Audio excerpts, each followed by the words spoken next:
Hi నమస్తే. నా పేరు చిరుమావళ సుబ్బారావు. ఈరోజు కాకానివారిపాలెం వచ్చానండి. వంకాలపాటి రామారావు గారి చేను దగ్గరికి వచ్చానండి. ఈయన 2626 3 ఎకరాలన్నర వేసాడు. చేను చాలా బాగుంది. ఎక్కడో ఒక్క చెట్టు మాత్రమే బొబ్బర తగులుతుంది. ఆ బొబ్బర అసలు ఎందుకు తగులుతుంది, అసలు ఈ బొబ్బర ఎట్లా వచ్చిందనే దాని గురించి ఈరోజు వీడియోలో చూద్దామండి. అసలు బొబ్బర ఎందుకు వస్తాయంటే ప్రాక్టికల్గా మన ఏరియాలో మనం అందరం అనుకునే రైతు బాబు ఏమంటారంటే తెల్లదోమ ఎక్కువ వచ్చింది, నల్లి ఎక్కువ వచ్చింది, తామర పురుగు ఎక్కువ వచ్చింది, అందువల్ల బొబ్బర వచ్చినది అనుకుంటారు. గత 4-5 సంవత్సరాల నుంచి మనకి తామర పురుగు ఎక్కటాకి ఎక్కువగా ఉంది. మరి అప్పుడు చేలు మొత్తం బొబ్బర వచ్చి ఉండాలి కదా. కాదు, అది కాదు కారణం. వైట్ ఫ్లై వలన, తామర పురుగు వలన, నల్లి వలన స్ప్రెడ్ అవుద్ది. వచ్చిన బొబ్బర అనేది స్ప్రెడ్ అవుద్ది. కానీ బొబ్బర వచ్చేది మాత్రం ఖచ్చితంగా కింద రూట్ వ్యవస్థ దెబ్బతింటేనే బొబ్బర వస్తుంది. దానికి నిదర్శనం ఏంటంటే ఈరోజు మేము ఈ చేలో ఈ 2626 అనే విత్తనానికి సంబంధించిన ఒక చెట్టు బీకాం, బొబ్బర వచ్చిన చెట్టు. ఆ చెట్టు యొక్క వేరు వ్యవస్థను ఒకసారి చూడండి. కింద రూటు మొత్తం దెబ్బతిన్నది. ప్రతి ఒక్క రైతు గమనించాల్సింది ఏంటంటే బొబ్బర వచ్చిన చెట్టు నీట్గా కడిగి ఓ పక్కన పెట్టినాక ఒక 10 నిమిషాల తర్వాత దాని రూట్ వ్యవస్థను చూడండి. తల్లేరు నీట్గానే ఉంది. దానికి సంబంధించిన ఆహారం అందించే పిల్ల ఏర్లు మొత్తం ఈ రూటు మొత్తం దెబ్బతిన్నది. చూడండి ఎట్లా ఎర్రగా కమిలిపోయి ఉన్నాయో. ఎట్లా ఆహారం అందక ఈ మొక్క అనేది పైన ఇట్లా ఆకులు అనేవి ముడచకపోతాయి. ఇట్లా ముడచకపోయిన దాన్ని తెల్లదోమ ఏం చేస్తుందంటే ఇది తిని విసర్జించిన దాన్ని ఇంకొక చెట్టుకు స్ప్రెడ్ చేస్తుంది.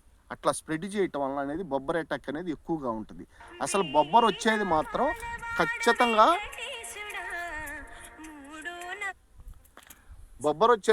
ఖచ్చితంగా కింద రూటు వ్యవస్థ దెబ్బతింటం వల్లనే.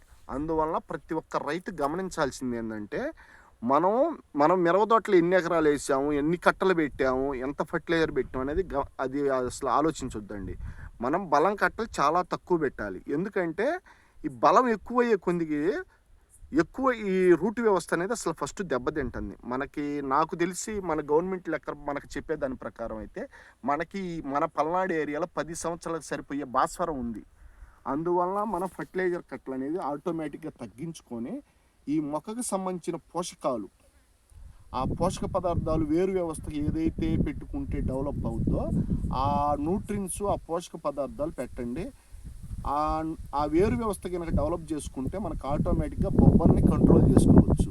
ప్రతి ఒక్క రైతు ఖచ్చితంగా రూట్ని చూడండి, రూట్ డెవలప్ చేయండి. రూట్ డెవలప్ చేస్తే ఖచ్చితంగా ఎక్కువ దిగుబడి వస్తుంది.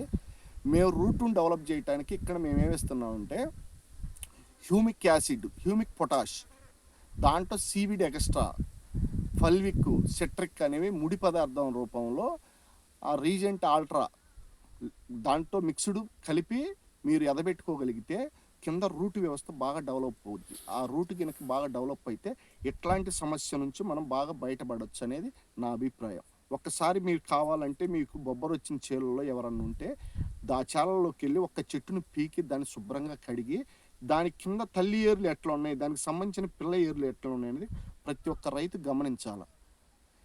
ఇట్లాంటి వీడియో గురించి నెక్స్ట్ ఛానల్కి వెళ్ళినప్పుడు నెక్స్ట్ విజిట్లో ఖచ్చితంగా మీకు చూపిస్తానండి.